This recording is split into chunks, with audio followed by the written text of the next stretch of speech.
사랑하는 성도 여러분, 한 주간 주 안에서 평안하셨는지요? 지난 주간에 명절은 잘 보내셨는지요? 가족과 함께 보내신 분들도 있고 그렇지 않고 또 따로 코로나나 여러 가지 때문에 홀로 보내신 분들도 있지만 여하튼 명절이라는 그 기분과 즐거움은 저에게 설레임과 즐거움을 줍니다. 그럴 뿐 아니라 여러분, 사실 오늘은 우리 추석이나 설 같은 명절보다 더 큰 명절인 바로 주일이라는 명절이죠. 물론 성탄절, 부활절 같은 명절이 있지만 하나님께서 저희들에게 주신 가장 귀한 명절은 바로 주일인데, 이 주일 가족을 만나는 것 이상으로 우리 하나님께 귀한 은혜를 누리시는 여러분 되시기 바랍니다. 여러분, 오늘 신명기 9장 15절부터 23절의 말씀을 저희가 오늘 한 말씀을 선포하도록 하겠습니다. 지난 주간에 회막 중심으로 향한 삶이 무엇인가를 하나님께서 말씀을 구체적으로 알려주셨습니다. 회막 중심으로 향한 삶이 뭡니까? 죄를 미워하는 삶입니다.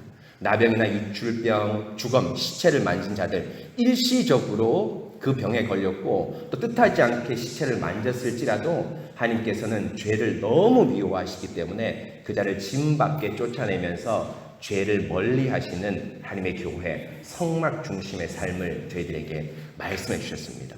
바로 여러분, 우리 하나님께서 제일 싫어하시는 것이 있다면 바로 죄입니다. 죄라는 게 뭘까요? 하나님의 말씀을 어기고 내 중심대로 사는 것, 곧 하나님을 떠나서 자신의 마음대로 사는 것이 바로 죄인데, 이것이 우리 하나님께서 제일 싫어하고 바로 성막 중심의 삶에서 가장 하나님께서 원하시지 않는 삶입니다. 사랑하는 성도 여러분, 이렇게 우리가 죄를 미워하는 삶, 교회 중심의 삶을 살아야 되겠습니다. 그럴 뿐 아니라 지난 주간에 아주 귀한 말씀 우리 하나님께 주셨는데요, 이렇게 죄를 미워하는 삶을 살다가 우리 역시도 연약하여서 죄를 지을 수가 있습니다. 그 누가 이 땅에서 예수님을 믿는다고 하지만 죄 없이 완벽한 사람이라고 말할 수가 있겠습니까? 그러나 여러분, 그 연약한 우리들의 죄의 현장, 비참한 현장 가운데서도 하나님께 저희들에게 귀한 복을 주시는데요, 바로 뭡니까? 바로 우리에게 사죄의 은총을 허락해 주십니다.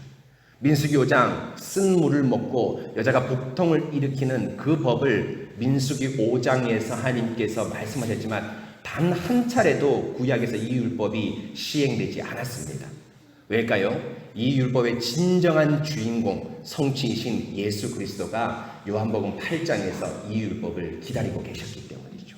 바로 뭡니까? 이렇게 민수기 5장에 나오는 아직 죄가 확정되지 않았음에도 불구하고 마치 죄인처럼 취급받는 이 여인, 주의 말씀에 순종하는 이 여인에 대해서 그리스도께서는 사죄의 은총을 베푸셔서 나도 너를 정죄하지 아니하노니 다시는 죄를 짓지 말라라는 복음을 선포해 주심으로 죄가 있는 저희들에게도 하나님께서 귀한 복음의 말씀을 선포해 주시고 사죄의 은혜를 선포해 주십니다. 사랑하는 성도 여러분, 이렇게 주님께서는 죄를 미워하시지만 죄를 용서하시는 우리 하나님입니다. 여러분, 그 용서함이 없었더라면 우리가 어떻게 이곳에 한 발자국도 발을 옮기고 예배당에 발을 디딜 수가 있었겠습니까? 바로 우리 하나님께서 바로 성막의 죄를 싫어하고 교회 중심의 삶의 죄를 싫어하지만 그럼에도 불구하고 용서해 주시는 하나님이 우리 하나님입니다. 여러분, 이 긍휼과 자비와 사랑이 풍성하신 하나님을 믿고 의지하시고 나아가시기 바랍니다. 그럴 때 하나님께서 이 성막 중심의 삶, 곧 하나님 중심, 성경 중심, 교회 중심의 삶이 더욱 복되고 영광스럽게 해주실 것입니다. 여러분, 한 주간 힘차게 사셨는데 또 오늘 말씀을 듣고 더 힘차게 전진 나가시는 여러분 되시기 바랍니다. 여러분, 오늘 민수기 이제 9장 15절부터 10장 10절의 말씀은 광야를 행진하는 아주 실제적인 방편을 하나님께서 주십니다. 광야라는 것이 여러분 잘 아시겠지만 동서남북의 방향을 알 수가 없습니다. 여러분, 요즘 우리 그 철이 지났긴 하지만 수영장에서, 여름에 수영장에서 이 썰물이나 이런 데 딱 휩쓸려 가면 여러분 뭡니까? 그 바다 한가운데 있으면 어떻게 합니까? 동서남북이 어딘지 모릅니다. 내가 지금 육지로 향하고 있는지 바다로 향하고 있는지 아무도 모릅니다. 바로 사막은 그런 것 같은 곳인데, 바로 그 한 길 앞 동서남북을 모르는 그런 모래구덩이가만 있는 그 사막에서 하나님께서 두 개의 방향을 인도할 중요한 하나님의 은혜의 방편을 주시는데 하나가 뭡니까? 오늘 9장 15절에서부터 23절에 나오는 구름 기둥과 불 기둥. 또 하나는 10장 1절부터 10절에 나온 나팔 소리입니다. 바로 이 두 방편에 의지해서 이스라엘 백성이 이제 시내산에서 출발하여서 가나안 땅으로 입성하게 될 것인데요. 오늘 말씀은 제가 금방 말씀드린 대로 오늘 구름 기둥과 불 기둥에 대한 말씀만을 선포하도록 하겠습니다.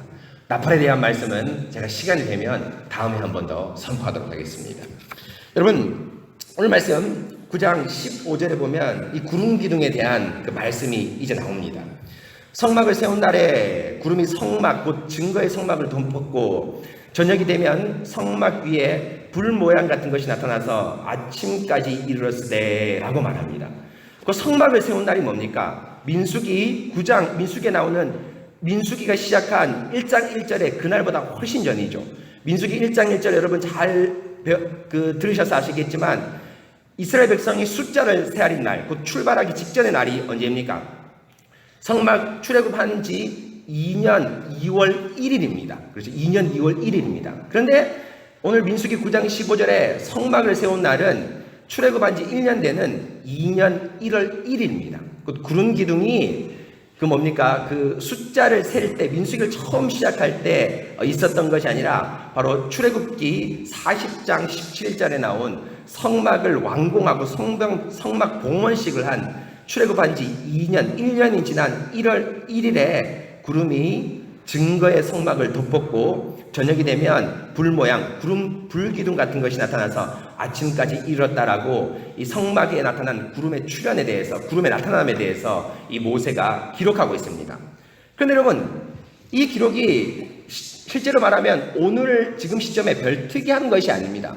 예전 여러분 뭡니까? 소위 말하면 한 달 전부터 있었던 것인데 왜 이것을 이 모세가 기록하냐면 16절에 나오죠. 16절 보면 항상 그러하여 낮에는 구름이 그것을 덮었고 밤이면 불 모양이 있었다라고 하는데 구름 기둥과 불 기둥이 성막을 세운 날에 증거의 성막을 덮었는데 그 덮은 날에부터 있기 시작해서 지금까지 출애굽하기 직전까지 있었다는 것이죠. 무슨 말입니까? 구름 기둥과 불 기둥이 한 번만 나타나고 없어지는 것이 아니라 성막을 세운 날에 있었고 그때부터 지금까지 항상 이스라엘 백성의 성막 위에 이 구름이 있었다는 것을 이야기합니다. 없어질 법도 한데 지금 한 달이 지났고 오늘 출발하기가 민수기 10장 11절을 보면 2월 20일 날 출발하거든요. 그러니까 한 달 보름이 조금 지난 그 시점까지도 이 구름 기둥이 항상 존재하고 있었다라고 말하고 있습니다. 그래서 이게 아주 특이했기 때문에 모세가 16절에 항상이라는 표현을 써서 낮에는 구름 기둥, 밤에는 불 기둥이 성막 위에 항상 있었다라고 말씀하고 있습니다. 그런데 성도 여러분, 이 항상이란 표현을 우리가 조금 더 주목해 봐야 됩니다. 왜입니까? 구름 기둥과 불 기둥이 이스라엘 진중에 있었던 것은 사실은 성막을 완공하는 2년 1월 1일부터 있었던 것이 아니죠. 언제부터 있었습니까? 출애굽한 이후에 출애굽 직후부터 구름 기둥과 불 기둥이 나타나기 시작을 했습니다. 여러분 함께 볼까요? 여러분 이건 성경을 한번 찾아보십시오. 출애굽기 13장 21절입니다. 출애굽기 13장 21절입니다.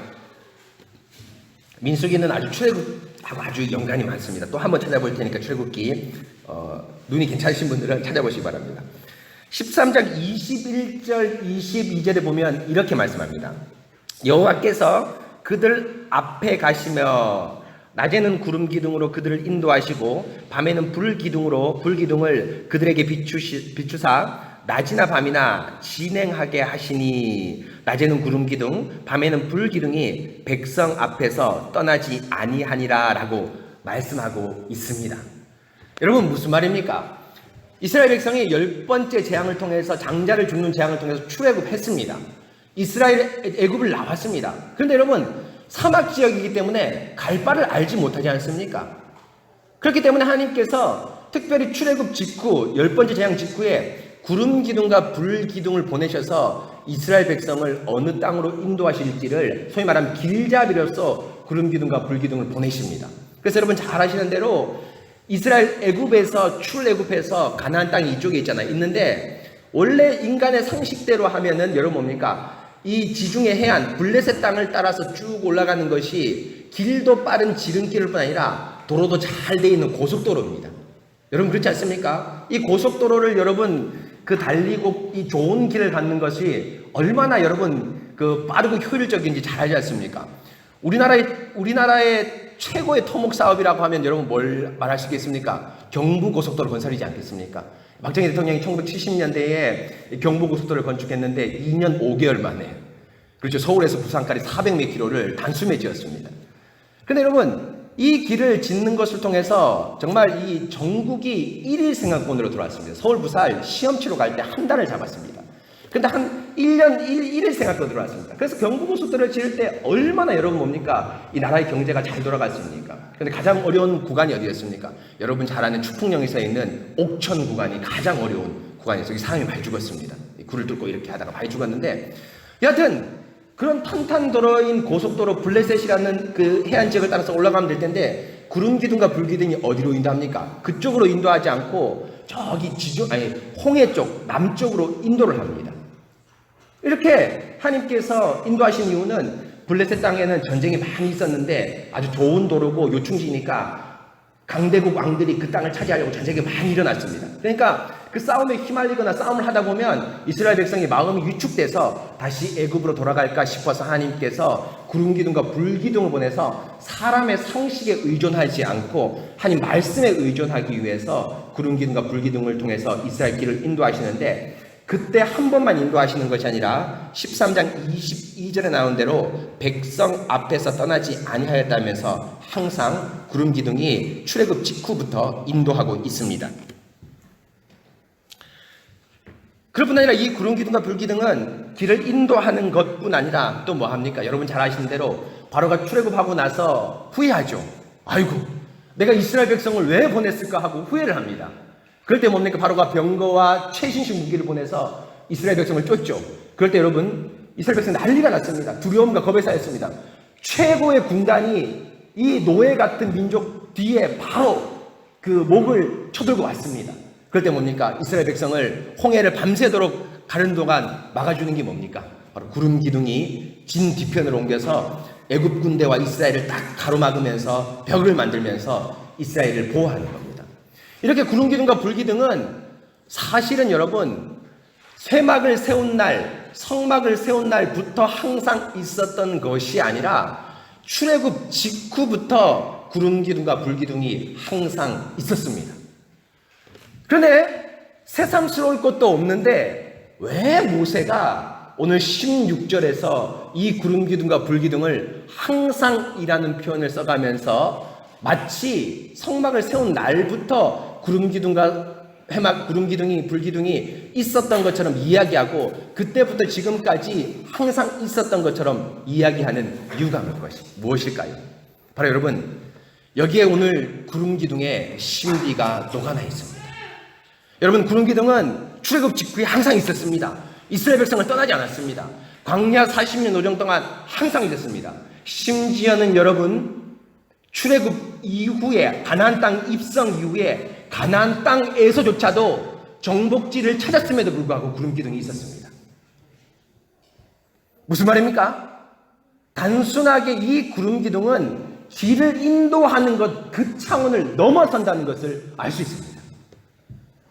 오늘 15절 16절에서 모세가 주목한 것은 구름 기둥이 우리 가운데 출애굽 직후에 항상 있었다는 것을 말하는 것이 아니라 구름 기둥의 위치가 성막을 짓고 난 이후에 한 곳으로 고정된 것을 말씀하고 있습니다. 여러분 어디입니까? 오늘 15절에 나온 대로 구름 기둥이 그 이전에는 항상 있었지만 진중에 있었습니다. 사실은 여러분 출애굽기 13장을 보면 백성 앞에 있다고 얘기했습니다. 길을 인도하니까 백성 맨 앞에 선두에 있었습니다. 그리고 이 구름 기둥이 애굽 군대가 쳐들어올 때는 어디로 움직입니까? 후미로 뒤쪽으로 움직입니다. 구름 기둥이 진중에 있었지만 고정되지 않고 이것저것을 옮기면서 여러분 앞쪽으로 가다가 동쪽으로 옮길 때는 동쪽으로 옮기고 서쪽으로 인도하면 서쪽으로 옮기고 여러분 뭡니까? 남쪽으로 인도하면 남쪽으로 가고 또 애굽이 쳐들어올 때 남쪽 뒤쪽으로 그 막을 쳐서 구름 기둥이 진중에 있었지만 진중 어느 곳에 확정되지 않았습니다. 예, 혜준이가 불 껐습니다. 위에 불 켜주세요. 예, 예, 됐습니다. 했습니다. 근데 여러분 아주 중요한 것이 있습니다. 바로 지금 그렇게 진중에서 이곳저곳으로 고정되지 않고 진중에만 있었다고 나와 있는데 이제 이 구름 기둥이 한 곳으로 자리 잡고 있는데 그곳이 어디입니까? 바로 성막 위에 고정되게 됩니다. 오늘 말씀 15절을 보십시오. 성막을 세운 날에 구름이 성막 곧 증거의 성막을 덮었고 저녁이 되면 성막 위에 불 모양 같은 것이 나타나서 아침까지 이르렀으되 항상 그러하여 낮에는 구름이 성막을 덮었고 밤이면 불 모양이 여기는 목조가 없지만 그것을 받습니다. 그것 성막을 커버하였다 되어 있습니다. 덮었다라고 되어 있습니다. 곧 그 이전에는 진중에 있었지만 특별한 장소가 아니라 동쪽, 남쪽, 서쪽, 앞쪽, 뒤쪽으로 막 유동적인 위치에 있었지만 모세가 항상이라는 표현을 쓰는 이유가 없었던 구름이 성막을 완공하고 나타나는 것이 아니라 구름 기둥이 성막을 짓고 나서 위치가 고정되고 픽스되어 있습니다. 어디입니까? 성막 위에 항상 있었습니다. 동쪽으로 가고 남쪽으로 가고 앞으로 가고 그럴 일 없습니다. 이제는 멈출 때에도 성막 위에 있고 앞에 행진할 때에도 성막에 머물면서 구름 기둥은 항상 성막 위에 있게 됩니다. 바로 이것이 모세가 16절에서 항상이라는 표현을 쓴 이유입니다. 그런데 성도 여러분, 이 성막 위에 있는 것이 무엇을 의미할까요? 구름 기둥이 이곳에 있어도 되죠. 저곳에 있어도 되죠. 앞에 있고 뒤에 있어도 됩니다. 앞에 있는 것이 훨씬 낫겠죠. 왜냐하면 길잡이는 항상 앞에 있어야 되기 때문입니다. 근데 성막에 있었던 것은 진중 중간에 있었던 거죠. 물론 하나님께서 특별한 말씀으로 인도하셨겠지만 길잡이의 역할로서 보면 역할의 기능이 조금 떨어진 겁니다. 그런데 왜 하나님께서 길잡이의 역할을 하던 구름 기둥을 앞에 놓지 않으시고 성막 진중 중간에 놓으셨을까요? 그 이유가 있습니다. 바로 구름 기둥이 성막에 임하는 것은 모세나 이스라엘 백성이나 이것은 처음 본 것이 아니라 이미 그 전에 보았던 현상, 보았던 일입니다. 바로 뭡니까? 어디입니까?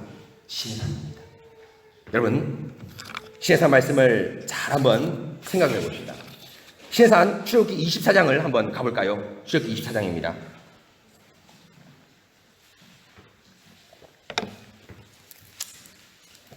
출애굽기 24장입니다.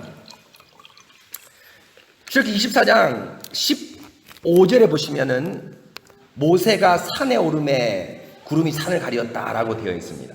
그건 하나님께서 모세를 시내산으로 이제 부르시는 거죠. 19장에 보면 출애굽에서 19장에 보면 시내산 도착합니다.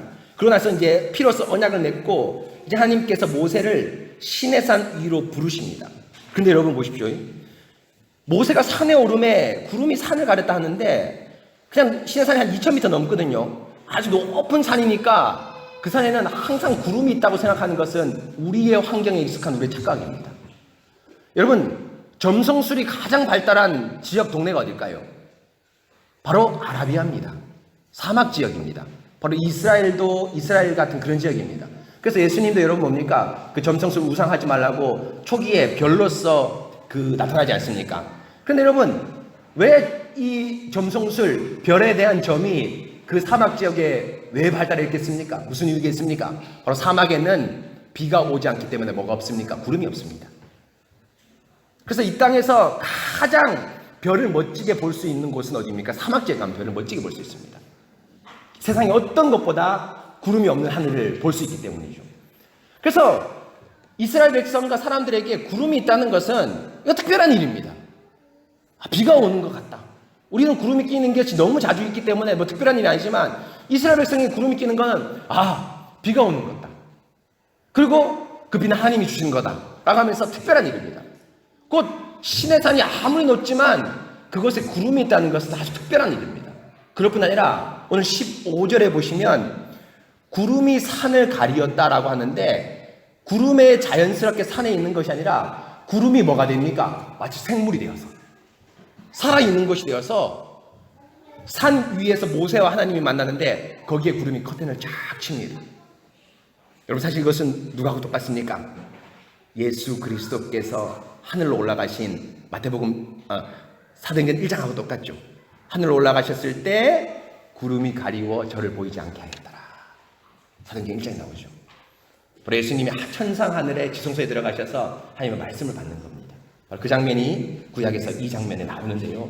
여하튼 이렇게 구름이 가리었습니다. 그러고 나서 18절에 보시면 24장 18절에 보시면 모세는 구름 속에 들어가서 산 위에 올랐으며 구름 속으로 들어가서 산 위에 올랐다라고 했는데 이 구름 속에 들어갔다는 것이 아주 사방에 깊은 골짜기, 구름이 있는 골짜기로 들어갔다는 것이 아니라 하나님께서 영광의 구름을 16절 17절 하는데 영광의 구름 속으로 모세를 초청해 주신 것을 말합니다. 곧 지금 구름이 이스라엘 백성의 성막에 임했다는 것은 아주 중요한 것인데 바로 이 시내산 장면을 이스라엘 백성이 회상하고 있습니다. 그런데 이 구름 속에 들어갔다는 것은 단지 구름 속에 들어갔다는 그 사실 자체가 중요한 것이 아니라 24장 18절에 보시면 모세는 구름 속에 들어가서 산 위에 올랐으며 모세가 40일 40야를 어디에 있었다? 산에 있었다. 여러분 무슨 말입니까? 영광의 구름 속에 들어갔다는 것은 40일 40주야를 산에 있었다는 건데 40주야 산에서 뭐 했습니까? 쉬었습니까? 휴가 보냈습니까? 아닙니다. 25장에서부터 31장 금송아지 나온 직전까지 31장의 내용이 뭡니까? 바로 성막과 제사에 대한 율법을 받았습니다. 여러분 뭡니까? 지금 구름이 커튼을 쳐서 하나님께서 모세를 부른다. 곧 구름이 어떤 특정한 지역에 임한다라는 것은 단순한 인도를 넘어서서 뭘 의미합니까? 바로 신의 산을 너희 진중에 내가 새롭게 만들겠다. 그런데 그 신의 산에서 40조야 구름 속에서 하나님의 말씀을 주신 것처럼 바로 이제 구름 속에서 내가 임재하여서 너희에게 내가 뭡니까? 풍성한 말씀을 주겠다라는 것을 말씀하고 있습니다. 여러분 이 과도기가 어디 나옵니까? 우리가 지난 2주 전에 살펴본 출애굽기 33장입니다. 모세가 금송아지 사건 때문에 징계로 인해서 자신의 장막을 짐 밖에 치면서 그것을 뭐라고 불렀습니까? 회막이라고 불렀죠. 진짜 회막은 아직 만들어지지 않았는데 그것을 회막이라고 불렀습니다. 임시 회막입니다. 근데 그 임시 회막에서 하나님께서 모세와 함께 있다는 것을 뭘로 증거하십니까? 구름 기둥으로 임재하십니다. 그리고 그 구름 기둥으로 임재하셔서 33장에 나온 대로 자기 친구와 대면한 같이 하나님께서 구름 기둥을 위해서 모세하고 말씀하십니다. 뭐 했겠습니까? 농담 따먹게 했겠습니까? 아니죠. 33장 11절 이게 보면 나온 대로 모세가 친구처럼 뭘 얘기하냐면 하나님께 뭐 합니까? 중보합니다. 하나님, 가나안 땅에 올라갈 자를 알려주지 않았습니다. 이거는 뭐 여호수아나 자기의 친구, 누구 동력자를 말하는 것이 아니라 하나님께서 우리만 올라가라고 하셨는데 우리만 올라가면 되는 것이 아니라 하나님 같이 가셔야 됩니다. 모세의 중보입니다. 그래서 모세가 몇 번 부탁해서 하나님께서 그래 내가 올라가지 않으려고 했는데 모세 너의 중보 때문에 올라가겠다고 약속하시면서 말씀한 것이 모세가 하나님이 모세와 친구처럼 이야기한 건데 그때 역시도 뭐가 임합니까? 구름 기둥이 임합니다. 사랑하는 성도 여러분, 바로 무엇입니까? 구름 기둥이 성막에 임했다라는 것은 이제 그 성막에서 하나님께서 길을 인도하는 나침판으로서의 구름 기둥의 역할을 넘어서서 무엇을 하는 것입니까? 바로 성막에서 하나님의 말씀을 주시겠다라는 말씀입니다. 그 이전의 구름 기둥은 어떤 역할만 했습니까? 길을 인도하는 역할만 했습니다. 동쪽으로 갈지 남쪽으로 갈지 북쪽으로 갈지 서쪽으로 갈지 혹은 적을 막아주는 그 역할만 했습니다. 그런데 이제 그 구름 기둥이 본격적인 역할을 드러냈는데, 단순히 길을 인도하는 길잡이로서의 역할을 넘어서서 시내산에서 구름으로 임재하신 하나님, 임시 회막에서 구름으로 임재하신 하나님, 그 임재하신 하나님이 모세에게 말씀을 주신 것 같이 이제 내가 너희에게 말씀을 공급해 주시겠다라는 말씀을 하나님께서 선포하시는 것이 바로 구름 기둥으로 성막에 좌정하시고 그곳에 고정하시면서 있으신 하나님의 큰 뜻입니다. 그렇게 되면 여러분, 오늘 말씀 17절부터 23절의 말씀을 보십시오. 17절부터 23절의 말씀을 보시면, 구름이 성막에서 떠오르는 때에는 이스라엘 자손이 행진하였고, 구름이 머무르는 곳에는 이스라엘 자손이 진을 쳤다라고 하면서 구름의 역할이 17절부터 나옵니다. 그런데 18절부터 23절까지는 구름이라는 단어 대신 구름과 똑같은 용례로서, 똑같은 기능을 하는 단어로서 뭐가 많이 사용됩니까? 오늘 구름에 관한 말씀 중에서 가장 많이 나오는 단어입니다. 뭡니까? 여호와의 명령이라는 겁니다. 여호와의 명령. 18절 보십시오. 이스라엘 자손이 구름을 따라 행진하였고 구름을 따라 진을 쳤으면 이렇게 되죠. 17절까지는 그렇게 됩니다. 그런데 18절 이후에 이스라엘 자손이 여호와의 명령을 따라 행진하였고 여호와의 명령을 따라 진을 쳤다. 또 20절에 다만 여호와의 명령을 따라 진명에 머물고 여호와의 명령을 따라 행진하였다. 또 23절에 그들이 여호와의 명령을 따라 진을 치며 여호와의 명령을 따라 행진하고 모세를 통하여 이르신 여호와의 명령을 따라 여호와의 지킴을 지켰다 하면서, 이제 구름보다 더 많은 단어가 뭐가 나옵니까? 여호와의 명령이 나옵니다. 여러분, 왜 여호와의 명령으로 바꿨겠습니까? 모세가 왜 여호와의 명령으로 바꿨겠습니까? 이유가 뭡니까? 이제 구름에 대한 기능이 길라잡이, 곧 길잡이의 역할을 넘어서서 하나님께서 주시는 말씀의 공급처로서의 역할을 구름 기둥이 이제 하고 있는 것입니다. 그래서 여러분, 놀라운 사실이 있습니다. 출애굽기 13장에서 구름 기둥이 여러분 뭡니까? 그 진 앞에 있다가 애굽에 왔을 때 진 후미로 이스라엘과 애굽 군대를 가르는 그 후미로 이동할 때 여러분 뭡니까? 그 구름 기둥을 조종하는 게 뭡니까? 여호와의 사자가 구름 기둥을 뒤로 옮겼다, 이렇게 되어 있습니다. 그런데 출애굽기 40장에 성막을 완공하고 나서 하나님께서 봉헌식 때 구름 기둥으로 임재하지 않습니까? 그때 구름 기둥은 이제 여호와의 사자가 쓰는 도구가 아니라 누가 직접 쓰는 도구가 됩니까? 하나님께서 직접 임재하시는 도구로 출애굽기 4장에서 바뀌기 시작합니다. 똑같은 구름 기둥이지만 그 이전까지는 천사가 썼습니다. 길의 방향을 알려주는 역할을 천사가 했습니다.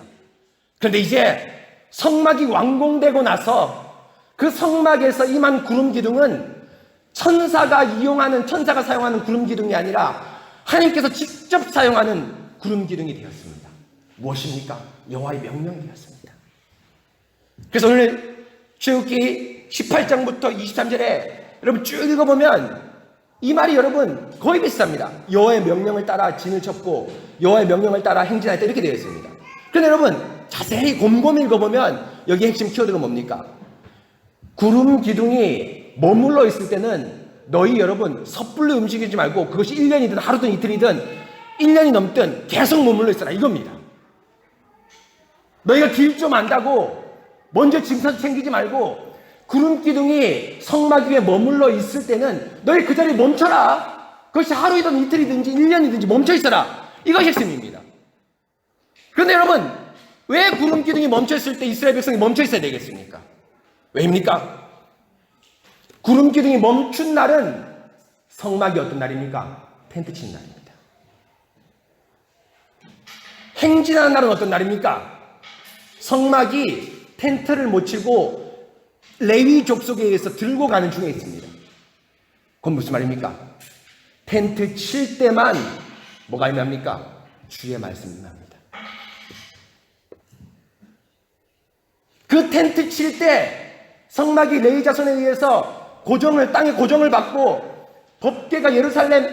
법궤가 성막 안에 지성소에 안치될 때 구름이 쭉 내려오는데 그 내려오는 것이 쉬자라는 것이 아니라 그 사이의 기간 동안 하나님께서 말씀을 주십니다. 단순하게 방향을 얘기하는 것이 아닙니다. 가장 대표적으로 민수기에 단 한 번 용례가 나옵니다. 행진하다가 멈출 때가 있었습니다. 하나님이 이쪽으로 가는데 행진도 멈출 때가 있습니다. 뒤에 살펴보겠지만 미리암의 반항입니다. 왜 모세만 하나님의 말씀을 주셨냐?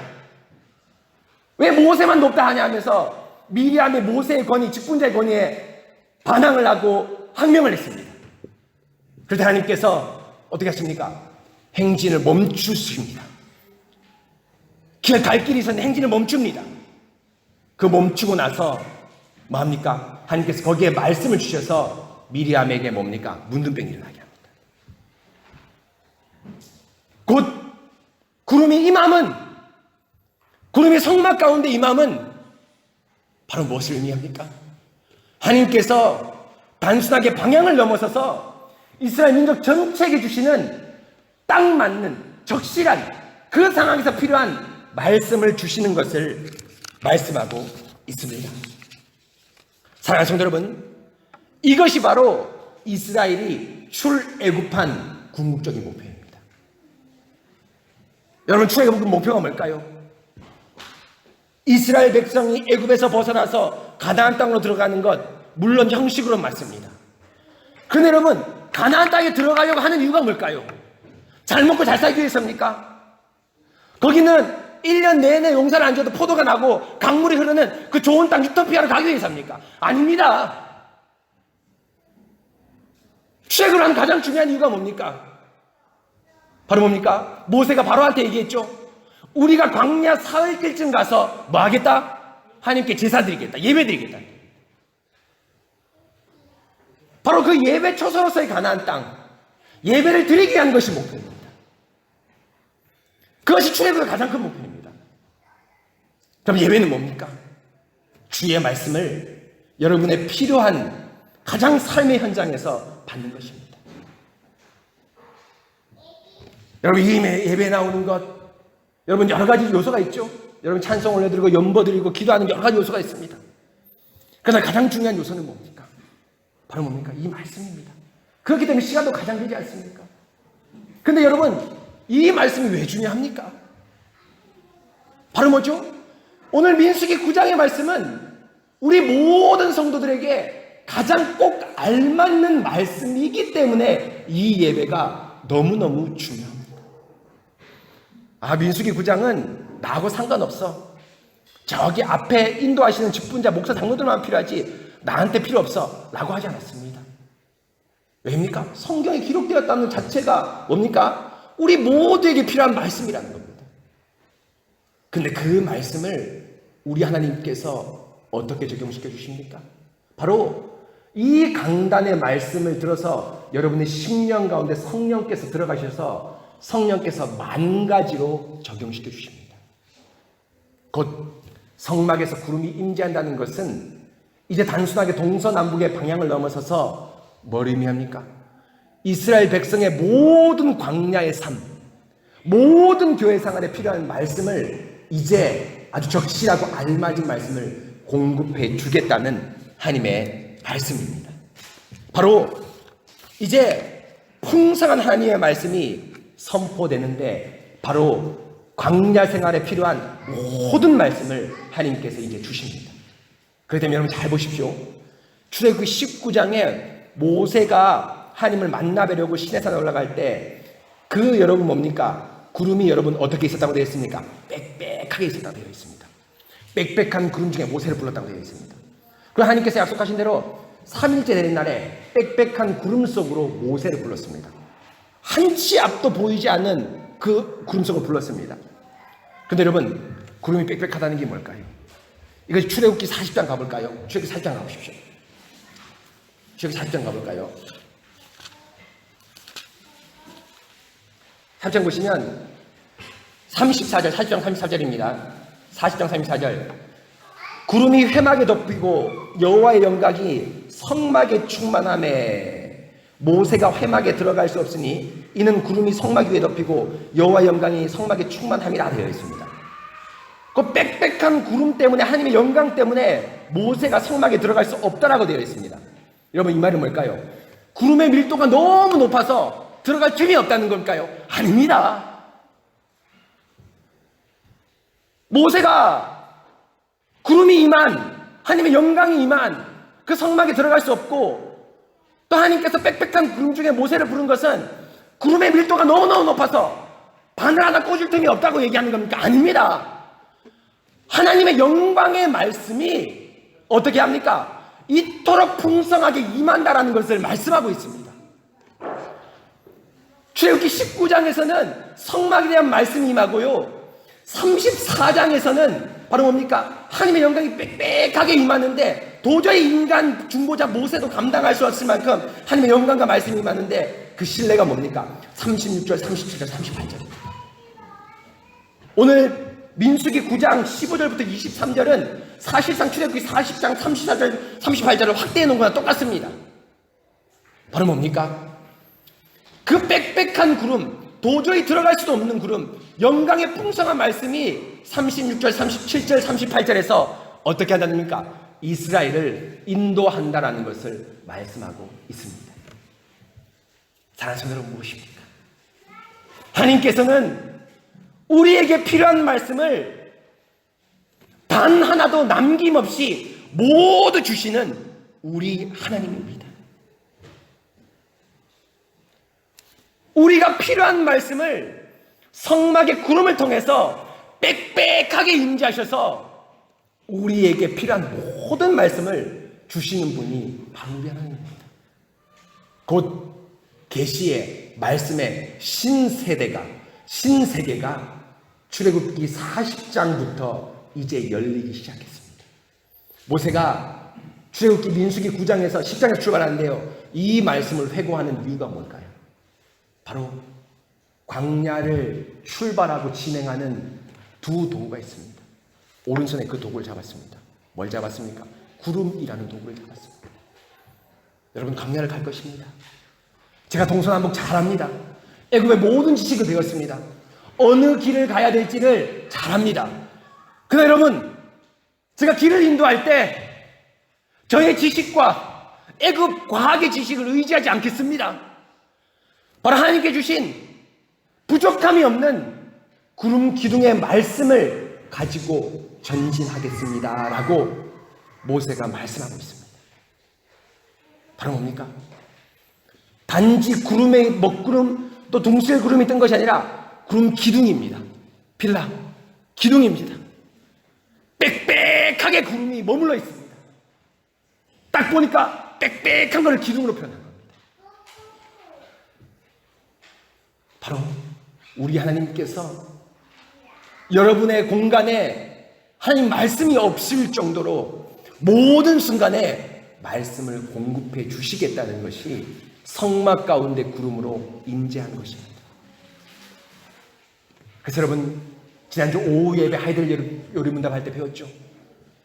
민수기 신명기 8장에서 모세가 광야 생활을 해상하면서 뭐라고 합니까? 사람이 떡으로만 살 것이 아니요 뭐로 산다? 하나님의 말씀으로 산다. 40년을 해상하면서 그 얘기를 합니다. 무슨 말입니까? 우리가 광야를 가는데 길잡이는 뭐다? 나의 동서남북 나침판이 아니고 저 하늘의 별이 우리의 길이 아니라 뭐가 우리를 인도했다는 겁니까? 하나님 말씀을 인도했다는 겁니다. 물론 거기서 만나지만 또 한편으로는 뭡니까? 구름 기둥과 불 기둥입니다. 사랑하는 성도 여러분, 이것이 우리의 인생을 인도하는 그 길입니다. 바로 여러분, 그런데 여러분, 아주 놀랍게도 신약 시대에는 빽빽한 구름으로 인도한 그 구름 기둥보다 훨씬 더 강력한 구름 기둥이 나타납니다. 바로 어떤 구름 기둥입니까? 성령이라는 구름 기둥입니다. 우리 인복 형제 한번 말씀 띄워줄까요? 고린도서 3장입니다.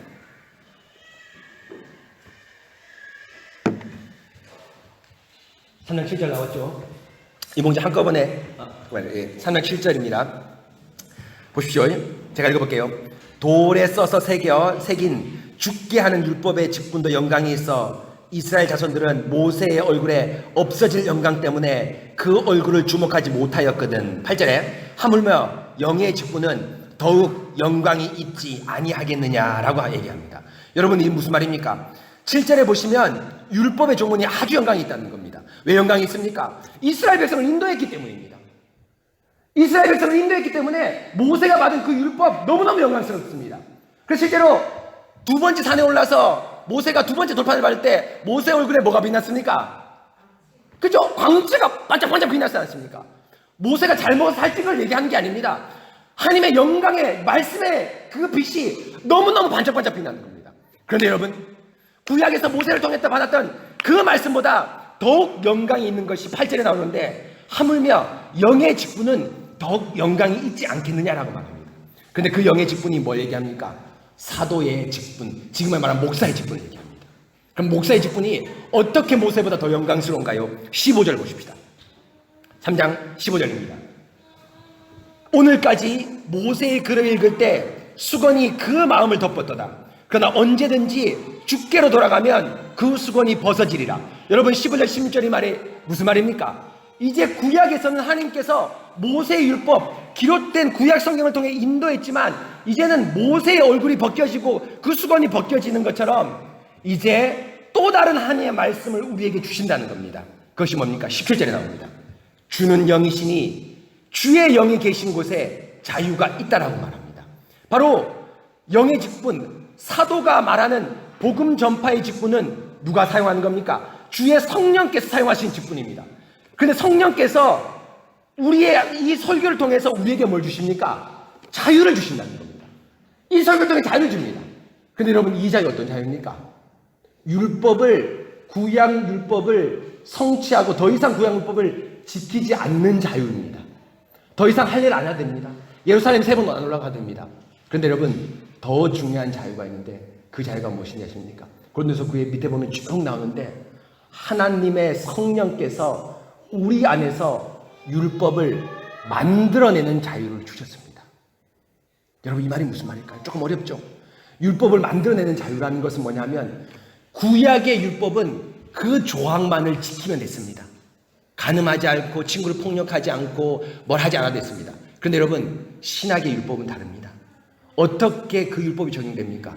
바로 성령께서 하나님 말씀을 이 강단을 통해 선포하시면 이 말씀이 우리 마음 가운데 들어가서 우리 마음에서 우리의 모든 생활에 있는 율법을 어떻게 합니까? 만들어내고 있습니다. 그것이 율법을 만드는 자유, 성령의 자유라고 말씀하고 있습니다. 여러분, 쉽게 말하면 뭘까요? 구약에서 보면 예수님의 산상수훈이 꼭 이 말씀인데요. 오리를 가자고 했는데 예수님이 어떻게 합니까? 십리를 가자고 얘기합니다. 그런데 여러분, 오리를 가자고 한 것은 모세오경에 기록된 겁니다. 그런데 십리를 가자고 한 건 기록되지 않았습니다. 그런데 오리를 가자는 그 말씀의 율법의 말씀을 우리가 들었습니다. 그럼 들으면 그 말씀이 우리 가운데 자유롭게 역사해서 어떻게 합니까? 십리까지도 가는 율법을 우리 마음 가운데서 만들어내는 자유를 지금 신약시대의 율법의 자유를 만들어내십니다. 무슨 말입니까? 이 강단의 말씀이 소재 삼고 방편 삼아서 여러분들에게 구약 성경에 없던 말씀, 성경에 단 한 번도 기록되지 않은 말씀을 여러분 마음 가운데 만들어내고 있습니다. 예전에는 친구를 때리고 폭행하지 말라고 했는데 거기에서 멈추는 것이 아니라 주의 영이 주신 자유로만 가진 율법은 이미 마음속에서 형제를 미워하는 것까지도 뭐로 생각합니까? 죄로 생각하는 율법을 만들어내고 있습니다. 곧 이 한 가지 말씀이 여기 안에 있는 회중의 마음 가운데 역사하여서 모든 경우에 하나님의 말씀을 만들어내고 있습니다. 바로 이것이 신약 시대의 새로운 율법입니다. 그렇기 때문에 여러분 보십시오. 내 형제를 사랑하라라는 이 말씀이 떨어졌습니다. 그런데 우리에게 어떤 어려운 형제가 있어. 그런데 목사님께서 저 형제를 사랑하라고 말하지 않았기 때문에 나는 돕지 않을래 라고 하지 않습니다. 구약에는 그렇게 되어 있습니다. 11조를 내고 3년마다 한 번씩 11조를 더 내서 동네에 있는 레위인들, 동네에 있는 가난한 자를 도와라고 되어 있습니다. 그거 이상을 돕지 않습니다. 그런데 여러분, 놀랍게 지금 우리는 하나님의 형제를 사랑하라라는 말씀이 떨어졌으면 누구를 도와라고 말하지도 않았음에도 불구하고 우리 마음 가운데 어려운 형제가 눈에 보이기 시작합니다. 성령께서 우리 안에서 뭘 만들어내는 겁니까? 말씀을 만들어내고 있습니다. 그러면서 강단에서 한 번도 언급되지 않았던 정말 은혜롭고 신비한 형제와 이웃을 사랑하는 방편을 여러분 스스로가 여러분의 숫자만큼 만들어내고 있습니다. 이것이 바로 신약시대에 주신 성령이라는 말씀을 통해 주신 바로 우리의 율법입니다. 여러분, 제가 새순교 오면서 아주 많은 것을 경험했는데요, 제가 아주 놀랍게 경험한 것 가운데 한 가지가 우리 새순교의 청년이나 어르신들이 교회를 사랑하고 봉사하는 마음이 이 정도였구나라는 것을 놀랍니다. 제가 여러분 아침에 와서 저녁까지 교회에 있는데요, 가만히 있으면 뭐가 따그락따그락 소리가 들립니다. 따그락따그락 소리가 들립니다. 처음에는 제가 교회 처음 왔을 때 고양이구나 이렇게 생각했는데 그게 아니죠. 우리 권사님, 집사님들 오셔서 자기 집도 아닌데 하나씩 살펴보는 겁니다. 그래서 여러분, 우리 교회당을 보십시오. 30년이 넘었습니다. 가을에도 우리 교회당 건물 구청에서 검사를 받아야 됩니다. 금간대는 없나, 어디 강대는 없나, 쓰러지지 않나, 이렇게 검사를 받아야 됩니다. 작년까지 다 검사를 받았습니다. 그런데 30년 친 건물치고 너무너무 깨끗합니다. 여러분, 그렇죠? 대구에 있는 제가 이와 똑같은 방식을 준 예배당이 있습니다. 모교회당이 있습니다. 올라간 입구에 얼마나 인기가 많이 되죠. 관리 집사님 있습니다. 사찰 집사님 있습니다. 그런데 혼자 하니까 손이 안 가는 거죠. 여러분, 그렇지 않습니까? 혼자 하니까 손이 안 갑니다. 이 예배당을 혼자 관리한다 생각해 보십시오. 손이 다 가겠습니까? 다 안 갑니다. 그런데 여러분, 이 곳곳마다 성도들의 손이 갑니다. 바로 뭡니까? 제가 말하지 않았음에도 불구하고 말씀이 여러분들의 힘있게 역사하는 겁니다. 김철규 강도사 작년 가을쯤인가 제가 어렵다고 중보기도 하고 제가 연보했지 않습니까? 근데 여러분, 혜준이 나중에 교회 반주하십시오. 10회 찬송 반주하도록 시키겠습니다. 그런데 여러분, 연보를 여러분들이 풍성하게 하셨습니다. 그런데 여러분, 어떤 성도 가운데서는 그 연보하는 부족함을 느끼셨나 따로 저한테 거금을 주시면서 연보하시라고 말했습니다. 제 마음에 얼마나 감동이 됐는지요. 그때 우리 성도들 연보가 많이 나왔습니다. 그런데 그 연보만으로도 제 마음이 퍽 감동이 됐는데, 여러분 뭡니까? 인색함으로 억지로로 내지 않고 어려운 가운데, 이렇게 코너로 어려운 가운데서도 연보를 전해서 멀리서 공부하고 있는 그 유학생, 또 셋째 자녀가 수술을 받아야 되는 그 상황 가운데서도 연보를 내는 것, 여러분 뭡니까? 주의 말씀이 여러분 마음 가운데 힘있게 역사하는 겁니다. 또 우리 청년들 어떻습니까? 지금 열심히 하고 있는지 모르겠지만 챌린지라는 걸 합니다. 여러분, 안 믿는 세계 챌린지 알죠? 하도 집에 있으니까 여러분 뭡니까? 할 일 없으니까 영상으로 우리 뭐 좀 도전해보자 하면서 챌린지를 합니다. 그때 시편 133편, 131편을 제가 설교를 했는데, 137편, 139편을 설교했는데, 그 설교할 때 이걸 성경을 써서 사진 찍어서 전달해서 우리 온 교우들에게, 온 청년들에게 성경을 필사하는 챌린지를 하자 하면서 거의 청년의 한 바퀴를 다 돌았습니다. 그 139편과 137편을 우리 청년들 거의 대부분 썼고, 지금은 우리 청년들 몇 명이 모여서 성경 1독 챌린지를 진행하고 있습니다. 여러분, 이 가정경건의 표를 만든 것, 여러분 뭡니까? 단순하게 제가 여러분에게 경영자로서 서비스를 제공하는 게 아닙니다. 이 교회 CEO로서 서비스를 제공하는 것이 아닙니다. 주의 말씀이 제 안의 역사에서 우리 성도들을 어떻게 말씀을 떠나지 않을까, 어떻게 하나님 말씀을 떠나지 않을까를 말씀을 만들어낸 겁니다. 그리고 이 말씀을 받은 우리 성도들이 여기에서 머물지 않고 어떻게 하면 이 말씀을 우리 삶에 가져올까? 여러분 스스로에게 말씀을 적용하고 그 말씀을 창출하고 만들어내고 있습니다. 이것이 바로 계시의 신세대, 성령이 우리 가운데 온 새로운 시대에 도래하게 된 역사입니다. 사랑하는 성도 여러분, 바로 이것이 예레미야 31장 31절에 나오는 새 언약입니다. 예레미야 31장 31절에 새 언약, 새 율법, 신약시대는 하나님 말씀을 너희 마음 가운데 둔다고 얘기했습니다. 그 마음 가운데 둔다는 것이 말씀이 DNA로 돼서 우리의 DNA 구조에 박히는 걸까요? 아니죠. 외부의 조항에 있던 말씀이 우리 마음 가운데 들어온데, 그 들어온다는 것이 365가지 조항에 들어온다는 것, 암기가 잘 된다는 걸 얘기하는 것이 아니라 그 말씀을 토대로 우리의 생활 모든 것에 주의 말씀이 함께 갑니다. 주의 말씀을 여러분이 만들어냅니다. 죄악된 현장에서 여러분 보니까 하나님 말씀이 이걸 하지 말라고 했는데, 그렇다면 이제는 내가 휴대폰을 좀 제어해야 되겠구나. 내가 휴대폰 요금제를 조금 낮춰야 되겠구나. TV와 인터넷 시간을 줄여야 되겠구나. 그 모든 것이 하나님께서 만들어내신 율법입니다. 그 율법을 지금 만들어내고 있는데, 이것이 새 언약 예레미야 31장에서 말한 그 말씀을 여러분 마음 가운데 둔다는 것을 말씀하고 있습니다. 바로 구약은 율법이 외부에 있지만 지금 신약의 율법은 우리 마음 가운데 있어서 성령께서 우리의 자유를 방편 삼아서 그 말씀을, 율법을 만들어냈습니다.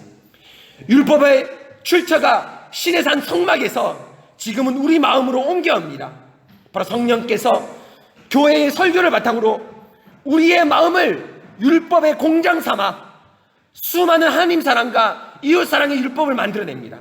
바로 이것이 오늘 말씀이 신약시대 예수 그리스도에게서 성취된 것입니다. 사랑하는 성도 여러분, 참으로 그렇습니다. 모세는 성막을 통해서 구름이 그 가운데 임함으로 수많은 구약의 율법을, 광야 가운데 만드는 수많은 율법을 만들어냅니다. 말씀을 받습니다.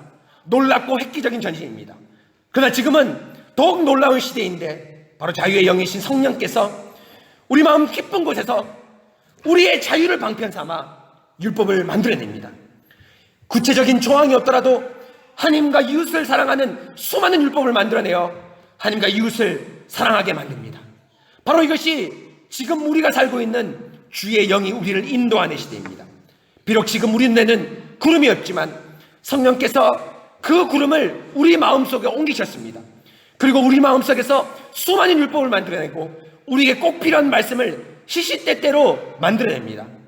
사랑하는 성도 여러분, 우리 마음속에 심장만 뛰고 있는 것이 아닙니다. 바로 우리 마음속에 율법을 만들어내는 우리 마음의 공장을 심장보다 더 우렁차게 우리 마음속에 뛰어내고 있습니다. 뛰고 있습니다. 그의 수많은 순간 진정으로 하나님과 이웃을 사랑하는 것이 무엇이고, 어떻게 해야 되는 것이 하나님과 이웃을 사랑해야 되고 교회를 봉사할 것인가를 우리 스스로 답하면서 하나님의 인도하심을 받고 있습니다. 지금도 하나님께서는 여러분 마음 가운데 율법을 만들어내십니다. 진정으로 하나님의 인도를 받기 위해서 내가 지금 당장 해야 될 일이 무엇인가, 그리고 하지 말아야 될 일이 무엇인가 라는 것을 지금도 여러분 마음속에 만들어내십니다. 여러분, 하지 말아야 될 일이 무엇입니까? 여러분이 지금 당장 하나님의 말씀을 만들어내고 경건하게 살기 위해서 하지 말아야 될 일이 무엇입니까? 저는 모르지만 이 말씀을 성령께서 오른손으로 두셔서 여러분 마음 가운데 가셔서 말씀의 공장을 여러분 가운데 작동시켜서 하지 말아야 될 것을 만들어내십니다. 그럴 뿐 아니라 해야 될 것 역시도 여러분 마음 가운데서 만들어내십니다. 갈빈 선생이 얘기했죠. 10계명 2계명을 설계하면서 우리 마음은 우상을 만들어내는 공장이라고 얘기했습니다. 그런데 하나님께서는 그 마음을 성령으로 역전시키셔서, 구의 말 투아웃 이후에 역전시키셔서 어떻게 합니까? 죄악을 만들어내는 공장이 아니라 율법과 이웃과 하나님을 사랑하는 공장으로 바꾸어 주셨습니다. 여러분, 말씀이 여러분을 인도할 때 그 말씀을 참지 마시고 거스르지 마십시오. 내가 교회 중심으로 살려고 할 때 내가 당장 하지 말아야 될 것이 무엇인가? 내가 하나님을 더 사랑하기 위해서 내가 해야 될 것이 무엇인가를 시시때때로 여러분에게 만들어내십니다. 여러분 죽을 때까지 만들어내십니다. 그럴 때 여러분 당장 그것을 끊고 새로운 것을 하십시오. 율법을 따르십시오. 그것이 여러분 성막 가운데 임재하신, 구름으로 임재하신 하나님이 지금 우리 가운데 성취하신 율법의 역사입니다. 모세의 수건이 벗어지고 모세의 영광도 그렇게 얼굴에 빛났습니다. 그러나 주 안에서 그 수건은 없어집니다. 율법은 없어집니다. 율법이 필요 없다는 것이 아니죠. 주의 영이 계시니 그 주의 영이 모세보다 더 훨씬 많은 율법을 우리의 자유로운 의지를 사용해서 성령께 붙잡힌 우리의 마음을 사용하셔서 율법을 만들어내는 것이 바로 지금의 우리입니다. 사랑하는 성도 여러분, 국회의원이 다 헌법기관이지 않습니까? 그래서 불체포 특권이 있습니다. 그런데 여러분 우리는 국회의원보다 더 존귀한 직분을 가졌습니다. 어떤 직분입니까? 율법기관입니다. 여러분 자체가 율법기관입니다. 하나님 말씀기관입니다. 그래서 말씀을 만들어내십시오. 말씀을 만들고 하지 말아야 할 것도 만들어내십시오. 여러분 직장에서도 율법의 기간을 명심하십시오. 내가 어떻게 하고 이렇게 하는 것 자체가 그 사람들에게 하나님 말씀을 보여주는 것입니다. 가족 생활에서도 내가 이렇게 하고 이렇게 하지 않는 것이 여러분 뭡니까? 단순하게 인간적 행동이 아니라 하나님 말씀을 드러내는 것입니다. 불신 가정에 있다면 특별히 말씀을 풍성하게 만들어내시고 가족과 이웃을 위해서 사랑하고 봉사하십시오. 그것이 바로 우리 새순교회 성도들이 해야 될 것입니다. 제가 고민하고 있습니다. 우리 새순교회가 속해 있는 이 오정동 지역을 우리가 어떻게 좀 봉사해야 될 것인가? 여러분 그렇죠? 우리가 1년 52주를 52번 이곳에 왔다 갔다 하는데 그냥 이곳에서 그냥 땅만 탁 차지해서 예배만 드리고 이웃도 모른 척하고 입만 싹 닫고 이렇게 해야 될까요? 아니죠. 가장 큰 이유는 우리 여기 앞집에 식당이 있지 않습니까? 제가 주일날 가면서 내일 저 식당 월요일날 식사할 건데 그 앞에 있는 차를 대면 안 되겠다면서 주차 국가권도 잘 놓고 제가 쓰레기도 몇 개 주워줍니다. 왜입니까? 우리 이웃이죠. 우리 이웃입니다. 사장님 한동안 안 보이시는 겁니다. 사장님 어디 계십니까? 그러니까 제가 은퇴하고 취업했습니다. 하면 얘기하는 겁니다. 심전사고 정신 먹고 들어오는데 사장님이 취업했다 얘기하면서 취업에 대한 얘기 10분 동안 하는 겁니다. 되게 바빠 죽겠는데 설교 준비해야 되는데 어저께. 왜 얘기합니까? 그 주인 어르신이 저와 심전사를 뭐로 생각하고 있습니까? 이웃으로 생각하고 있는 겁니다.